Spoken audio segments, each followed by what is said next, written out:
In mind, as we approach 2 years of this pandemic, parents trying to stay afloat, and that child tax credit, of course, is one of the ways to try to keep parents afloat.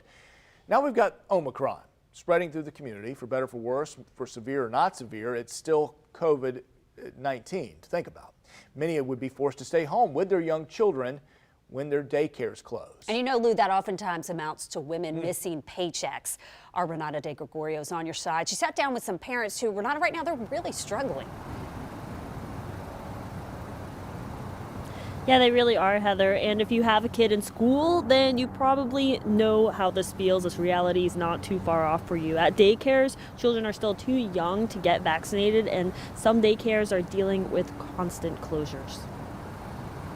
You know, you wake up, you check your email, hoping that they're not going to have a closure or a positive case. Jenna Campbell and Joelle Jimenez are in a bind with their 1-year-old Kylie. COVID vaccine. Taking a nap, so here are some pictures, and their jobs, because their daycare situation. We've been there since October, and I think we've probably had maybe 1 or 2 full weeks that she's been in there.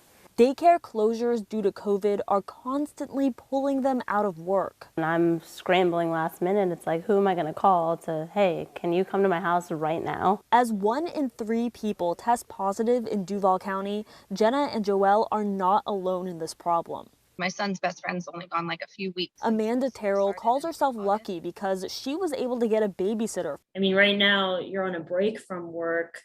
If your daycare was closed and you weren't using a babysitter, what would you be doing right now? Yeah, I would probably have to call out. You know, there'd be short staffed. I'd have to stay home. And like healthcare is already short staffed.